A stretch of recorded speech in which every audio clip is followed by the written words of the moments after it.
Hello, ladies and gentlemen, boys and girls. Welcome to the Tradie Business School podcast, the only podcast you need to listen to grow and scale a profitable trades-based business, or any business for that matter. But obviously, we love working with our tradies. Today, I am joined with my good friend, Bryan Santos, partner in crime for today's sessions.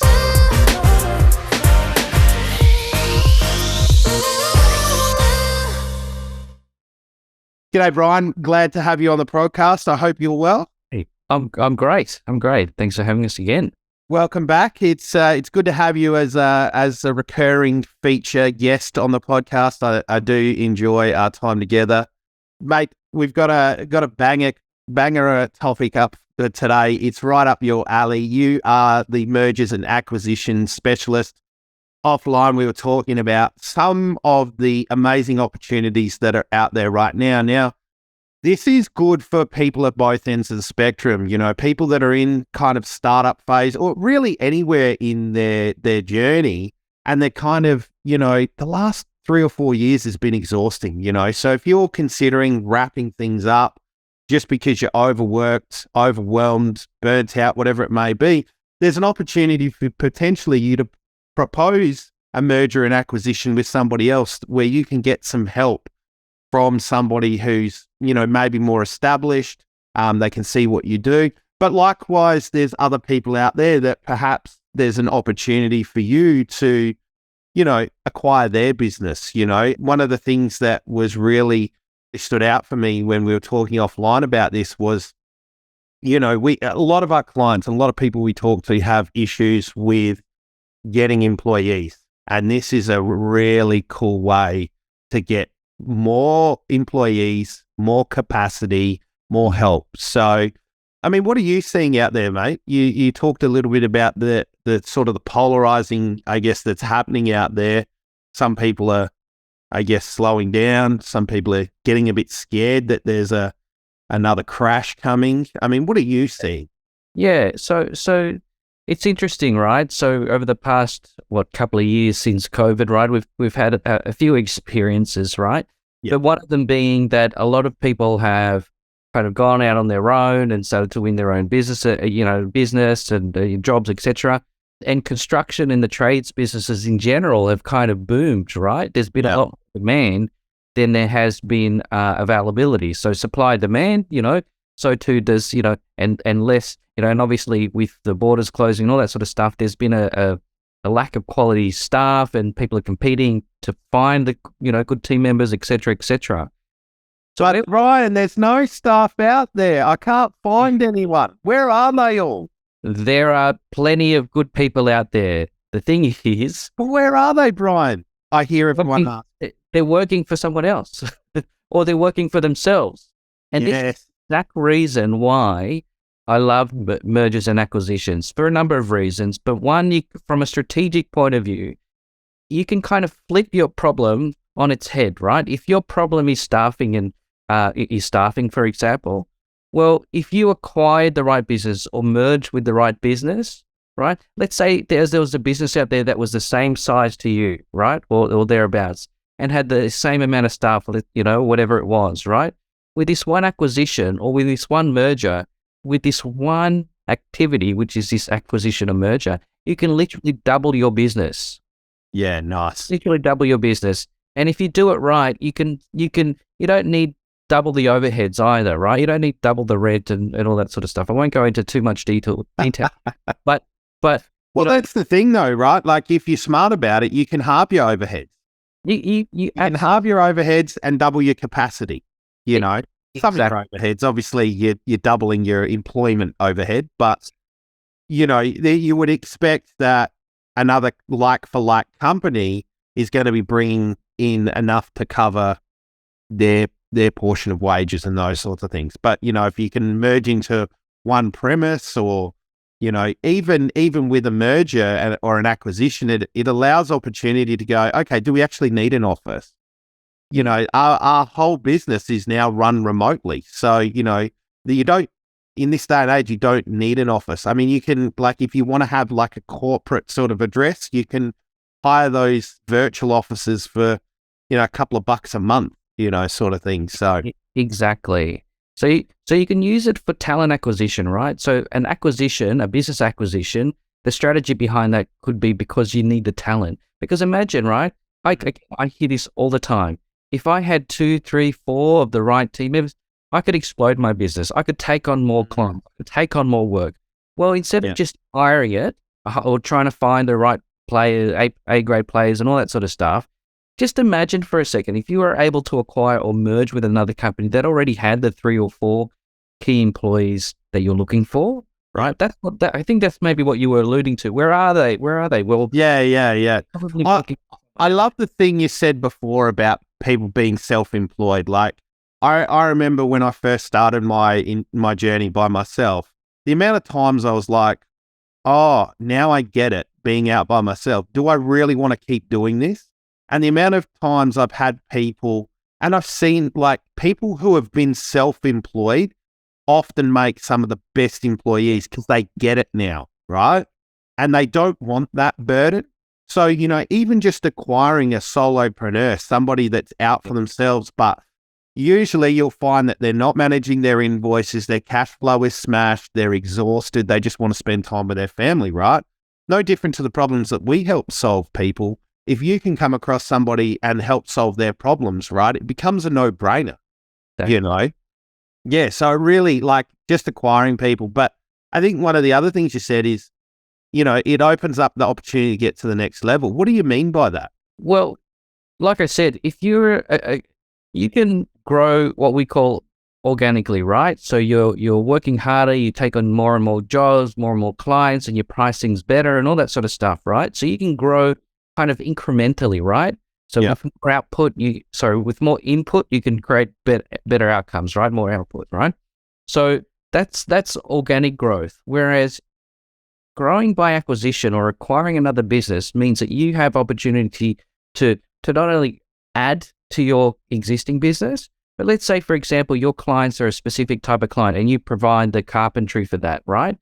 Let's say they also use other ancillary services that aren't just, maybe I know shop fitting kind of fits under carpentry and all that sort of stuff, but shop fitting is kind of a separate kind of skill set, together, right? But imagine if a carpentry business is specialized in this certain type of carpentry, acquired something that was complementary to what they're currently doing, and they had similar types of clients, then you could add now that service to what you already do, and even get more types of clients, or the number of clients, but also add now a service to your existing clients that you didn't have before. Yeah.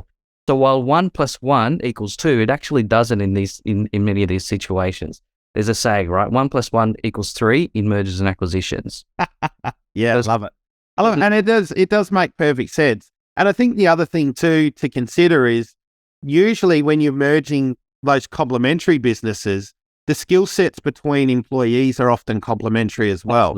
Absolutely. So then, if one side of the business has a quiet month or a quiet year, and we see this in businesses all the time where they've got multiple disciplines, you see the ebbs and flows of people moving backwards and forwards between the two specialties, if you like, just to allow the business to continue grow and flourish. So, all right, Bryan, you've convinced me. I want to look at a merger and acquisition now.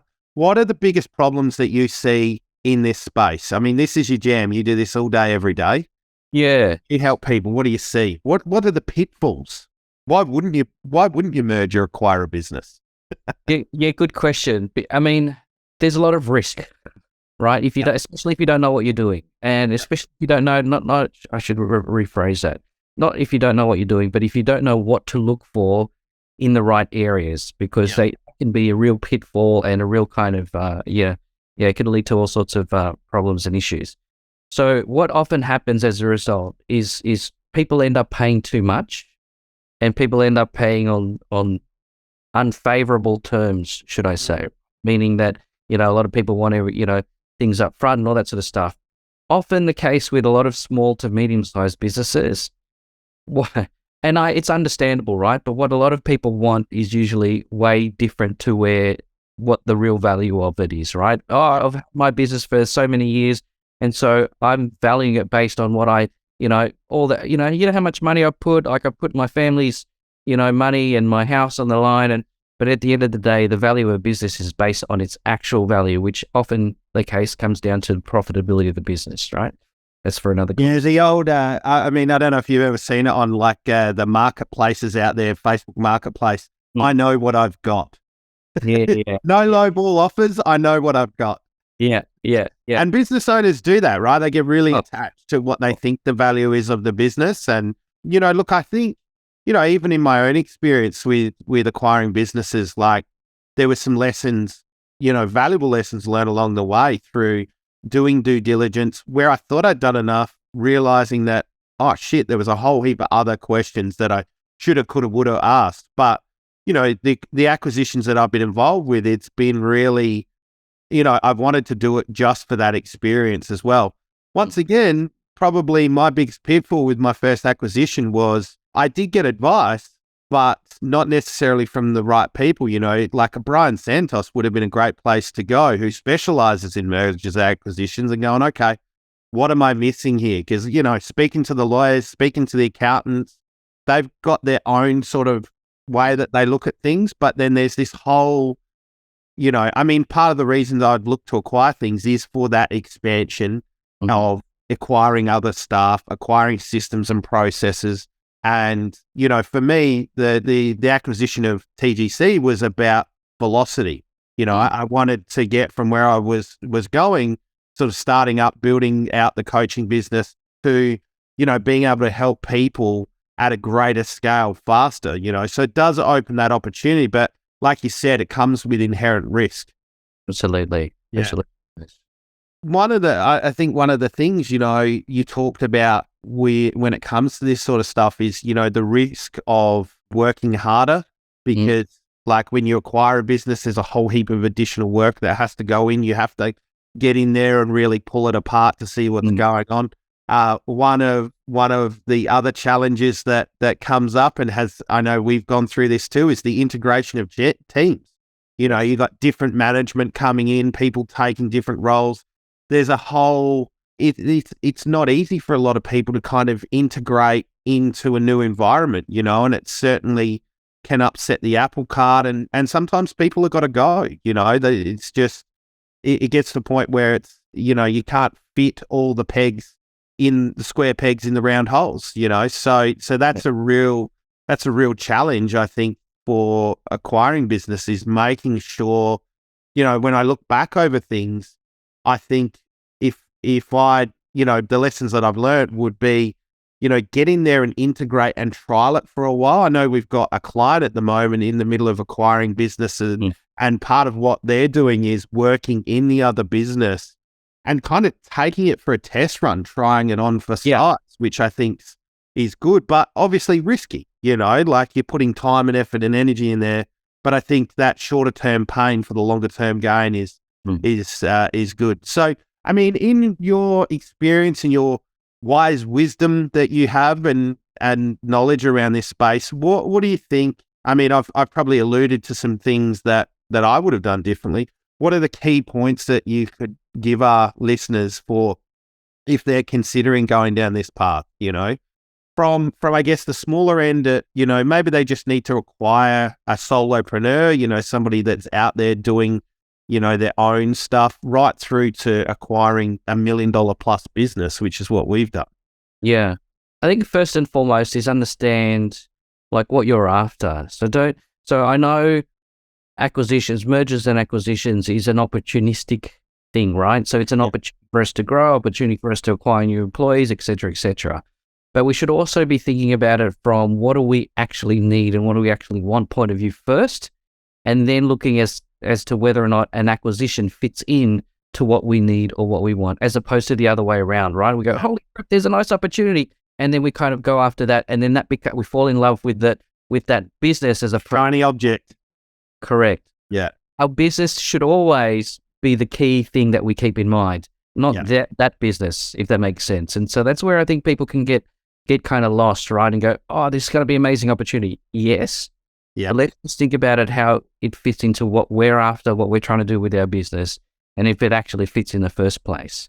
Yeah, I think that was, that's one of the challenges for me looking back over my involvement with these things, is that, losing sight of the core business that you're in and the goals and the cadence that that's got, and getting distracted by a shiny object. Amazing opportunity, but not really thinking it through to the depths that it needs to be to allow you to actually do that in a strategic thing. Otherwise, you just end up kind of smashing these two businesses together. And, where everything lands is where everything lands, but that's really not cool, calm, and collected way of doing it. So, yeah, cool. Anything else that you think, if you were to give a couple of key points for, I guess, from opportunities, there's obviously scaling the business from employees, there's scaling opportunities. And I think that opportunity to break through ceilings is good. Is there any other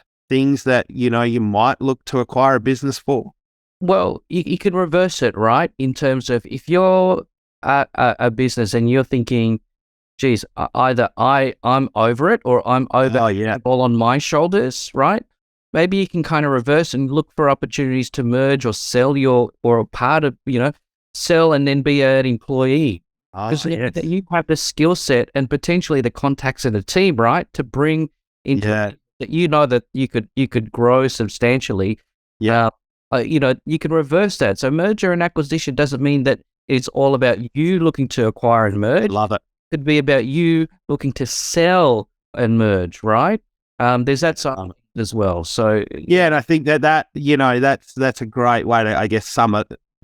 Wind this all up is it can go both ways. It's an opportunity for you if you have had enough, but whether you want to retire or you just want to take the load off a bit. I think that, just going, if you found yourself in business and you've worked out that maybe it's not for you, go and be a part of someone else's business and just take that skill set to them and just empower that business to, be the rocket fuel in the tank. I think that's such a beautiful contrast to, I guess, everything we've talked about. There's opportunities at both ends of the spectrum. So, been very cool, Brian. I really appreciate your time. I think we'll wrap it up on that note. But ladies and gentlemen, if you want to have a chat about mergers and acquisitions, if it's something that's been on your mind and you'd like some help navigating, then by all means, reach out to us at inquiries@tradiebusinessschool.com. That is inquiries with an E. And, we'll get in touch. Either myself or Brian will reach out and we'll have a chat about how we can maybe help you through that transition. So, mate, that's all for me.